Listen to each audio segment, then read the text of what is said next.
Hey there, I'm Lee Rowley, and this is Lee After Dark.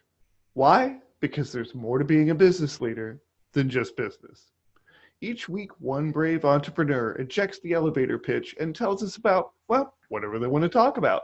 Today, I have with me Nelson Toriano. Nelson, how are you today? I'm doing well. I'm doing well. Excellent. Now, Nelson, the rules are simple. For the next 20 minutes, we can discuss anything you want except your business. Okay. If you're successful, you'll have 5 minutes afterward to pitch your fool head off. Okay. But if you mention your business during the interview, that's a 1 minute demerit. So I've All been right. told I need to clamp down on people about this too. So just real quick. Where do we want to start? I'm going to go ahead and click the timer here. And what are we getting into? So I'm going to be guiding you through the untold story of the gay Asian male living in San Francisco during the peak of the rave scene. And the rave scene in the San Francisco Bay Area happened in the late 90s to early 2000s. Okay. So it is a subculture within a subculture. Got to guide you through Okay. that. There we go. Okay. You good? All right. Yes. All right. So this is the untold story. There's a lot that I packed into that one single sentence. I first have to break everything down. If you're unfamiliar with the gay culture, San Francisco, and even the rave culture, I'll have to break down each subculture for the common listener. Okay.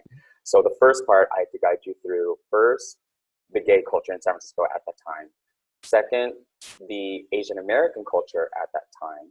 And then third, the party scene of that time. And all of them are pretty colorful.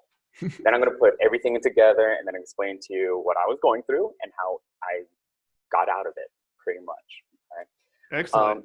So in San Francisco, if you've ever traveled there, it's a beautiful, wonderful city, very colorful. The food is good. Within recent years, it has definitely changed because of the whole tech boom. So San Francisco now is one of the highest areas of cost of living, but back then it wasn't so bad. Even during the dot-com bubble of the late 90s, early 2000s, it was still somewhat affordable. So back then, there was no Twitter or any of these companies. Hayden Ashbury was still peace, love, and happiness, and still a remnant of the 70s subculture of that time.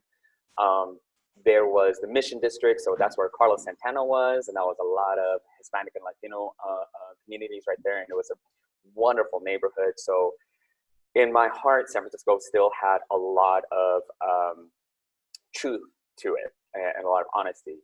I bring that up because there was the Castro. The Castro is the gay mecca, and it still is. It still is. And everything from the parade, everything from loving each other and loving oneself, that is still very true. You go into the neighborhood and there's like tons of rainbows, tons of sexually driven stuff. Anyway, so can I cuss? How like inappropriate can I be with my language? You can be as inappropriate as you want. Awesome. Okay. So when I explain the cultures of any of these things, I have to explain the terminology for the common listener. Sure. So if you are a gay man, obviously to be honest, back in the day, there was only 4 letters, LGBT, lesbian, gay, bisexual, transgender. Nowadays, I have no idea. It's like 26 letters. So we're really accepting nowadays. Good. As a gay man back then, you had to know the difference between a bear and an otter. A bear is a hairy man that represents a bear. He's big. But an otter is a hairy man who is thin. Depending on your vernacular, you would also know what a twink is. It's a very thin, young man. A silver fox is an older man, usually really muscular. And then there's all the different verbs that gay men know. There's rimming and topping and bottoming and all of that stuff. So that was just common, right? Back in the day, also, there was this one area called Polk Street, and Polk Street was the Castro of yesteryear. So a lot of the subculture went from Polk Street, which is south of Market, south of downtown, over into Castro. Okay. If you get more heavily involved into the gay scene, going beyond the daylight of what the Castro is, and it's fun, and it's touristy, then there was the party scene within that area. So I remember there's this one bar on the corner of Market and Castro called Twin Peaks. And Twin Peaks was basically, it was a bar for a lot of older men, but think of it as a cruising spot. A cruising spot is common in like the beach area of San Francisco, or even at a pit stop along Highway 5 or something.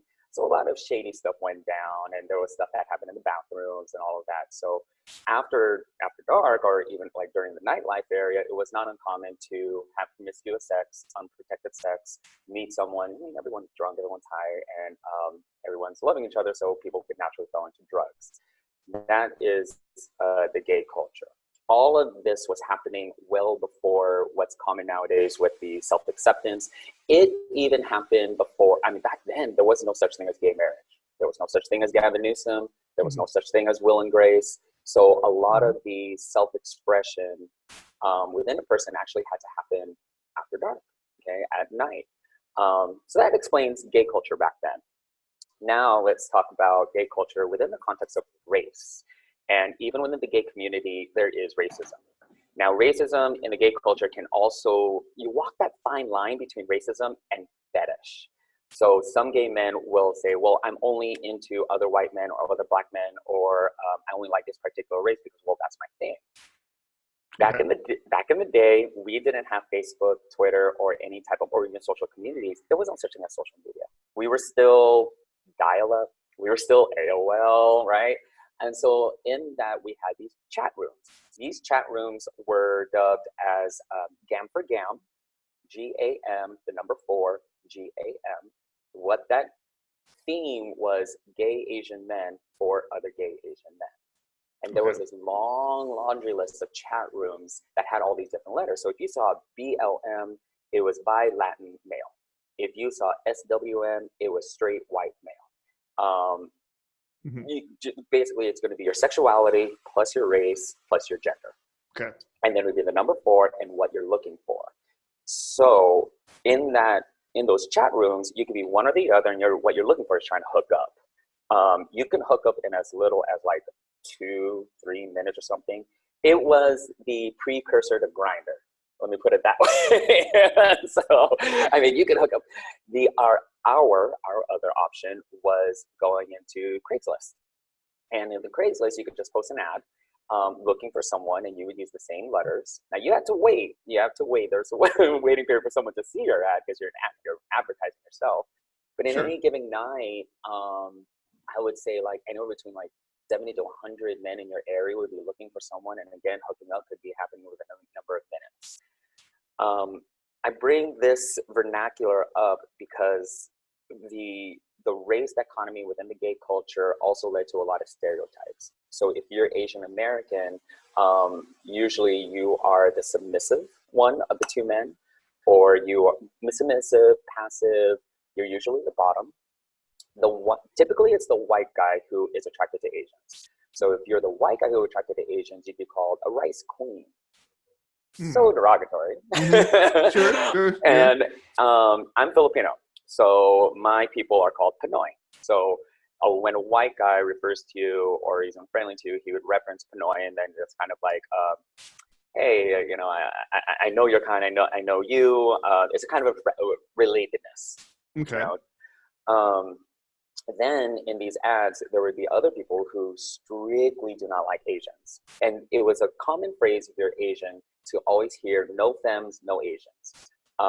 So that alone would be, you can't rebuttal against it. I mean, it's not racist, according to some people. And some people said, no, it's just a fetish, it's just what I'm into.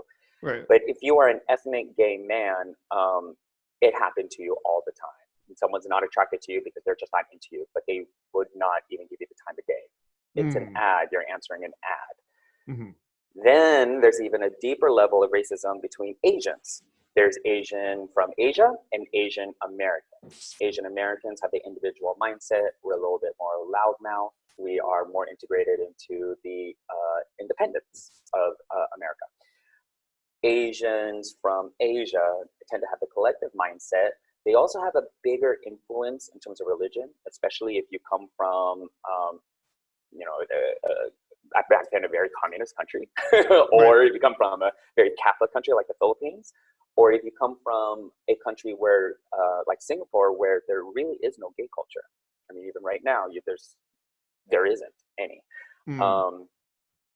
There's going to be that kind of context where even among the Asian community, they don't get along, because a lot of people will think that the Asian American man is similar to those from Asia who are submissive. Well, Asian Americans are not that passive. I should say the far majority of them. Okay. Then there's going to be the misunderstanding of what is constituted as an Asian when I'm looking at it to reference a white man, because in the gay culture, the white jock is going to be the epitome of like a Greek god. Every gay man wants to be that type.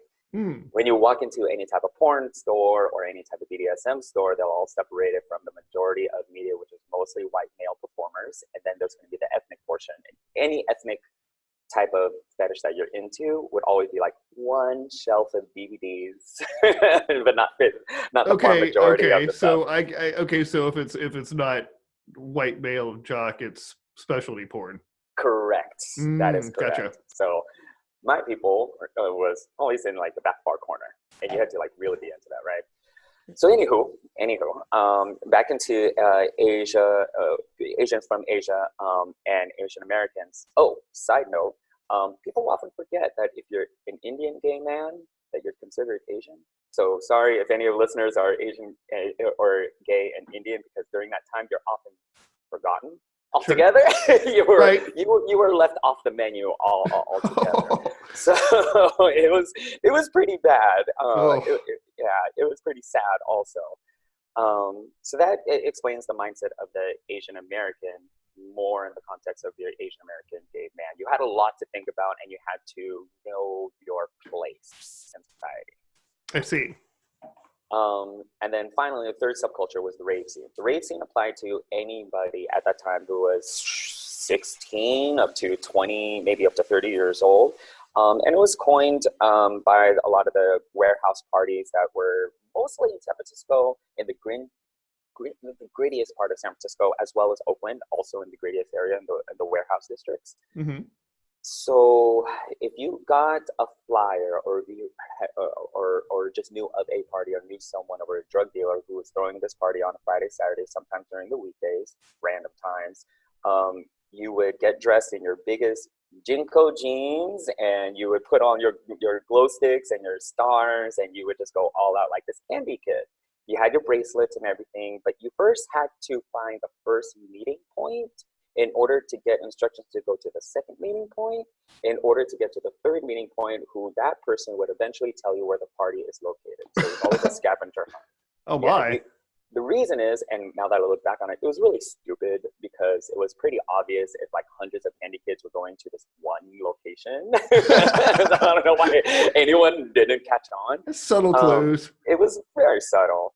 But San Francisco, Oakland, which is across the bay, and Berkeley, Shattuck, and University Avenues were the hot spots to find these clues, right? At that time, you're running around, you're trying to get into the party, which was house, drum and bass, and the fastest EDM was called happy hardcore, super, super fast. But I mean, a party is not a party if you were not on drugs. So the pure MDMA was super expensive. A typical hit of ecstasy right then was probably about $20. But if you wanted the good stuff, you'd be paying $25 up to $30. Now, hopefully you were taking the good stuff, but more often than not, the MDMA, whether it be a single stack, a double stack, which is like double strength, and a triple stack, which is triple strength, usually the single stacks were laced with something. So it wasn't common. It was common to be laced with speed or meth or cocaine or something like that. Okay. You had to time it in a way where you actually had to take it into your system before you went through quote unquote security, because you had to time it. It was not going to hit your brain for another 20 or 30 minutes. So you'd stand in line, take it, because if they discovered it, you would either be kicked out or it would be confiscated. If you were not ready to take the drugs, it's like going to prison, I assume. You put in your underwear or hide it in some orifice in your body. And then when you get into the party, then you would take it. The parties were super dark. It was super dangerous. I would never do it again. I would never advise anyone to do it again, but it was part of the subculture. And I bring that up because it was a moment in time where a lot of young people, no matter what they were going through, and especially in the gay world, it's drugs, it's partying, it's acceptance, and so you felt happy for that given moment. And I remember me and a lot of people, the intensity, looking back, now that we're adults, we're almost in our 40s, looking, and much better people, looking back upon it, the intensity and of confusion, the intensity of shame, the intensity of trying to figure out your way throughout this world and all these different labels and what the world views of you, the intensity of all of that in your head matches and correlates directly with the intensity of how hard you were partying. So the more drugs that you had to do was mostly correlated with how much you felt inside. So the journey of the gay Asian male during that time was, one, it was super confusing. There was definitely not as much self-acceptance as it is nowadays. The intensity of race, religion, immigration, being viewed as other or a special category, you know, or a fetish, on top of the availability of a very quick fix to be happy. I can say, and from my own experience, it was the perfect, all the perfect factors for the perfect storm. And I remember hitting rock bottom probably my sophomore year, that was at my peak, where I smoked out in an outdoor rave in Golden Gate Park, and I just could not get up for like hours. No idea what I smoked.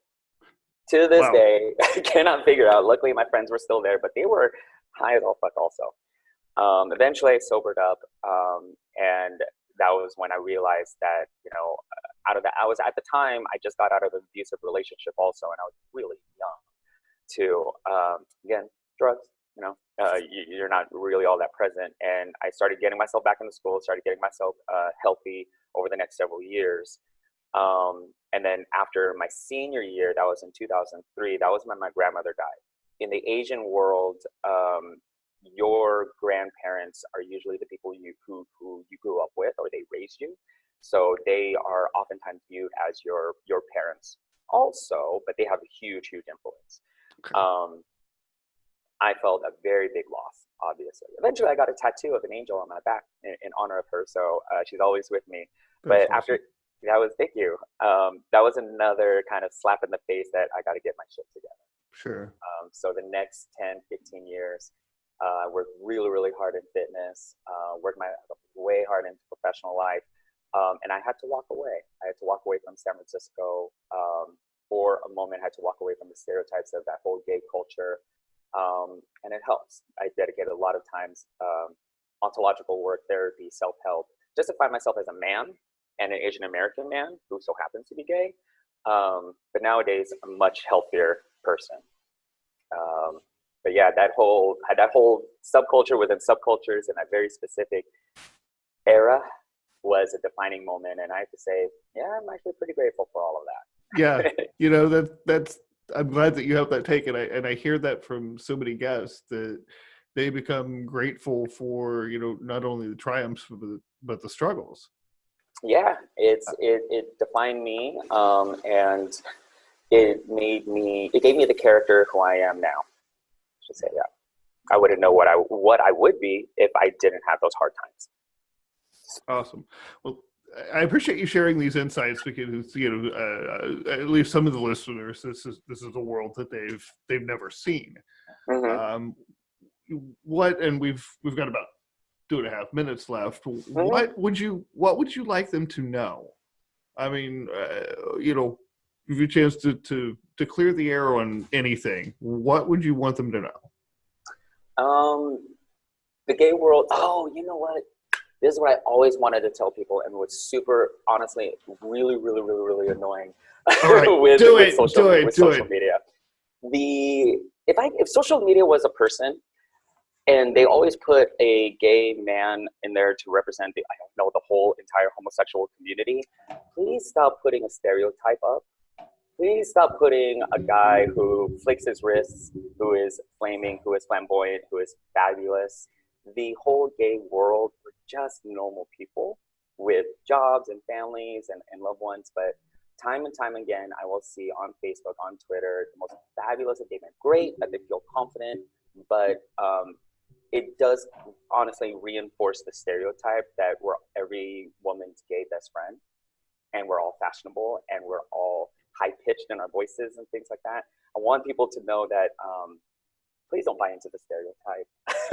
We're all just treat us like everyday people as we would anybody else.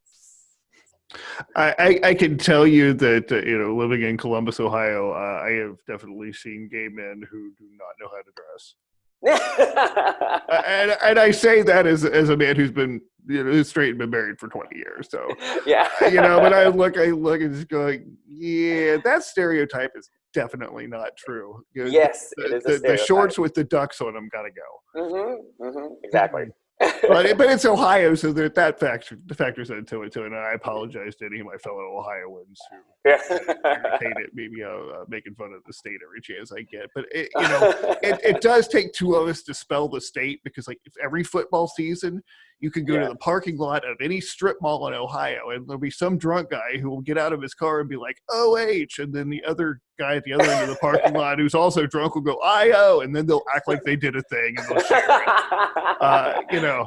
It's just one of those things you just learn to go, okay, sure. Yeah, you kind of move on. So I really appreciate this this glimpse into your world, and thank you for pointing that out. I love that you said that. It's that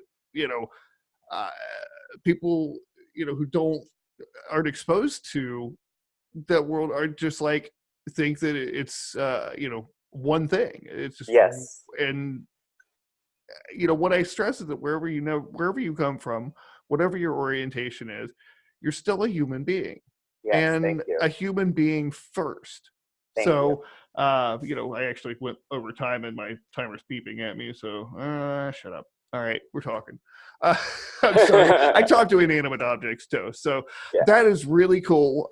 Thank you again for sharing. And because I'm a man of my word, I want to make sure that you have 5 minutes. That if you want to talk about business, tell people how to get in touch with you, whatever you want to do. The floor is yours. Thank you so much. So. Sure. None of that has anything to do with my business, not at all. Cool. which was the deal, yeah. So I thought, and thank you for the challenge.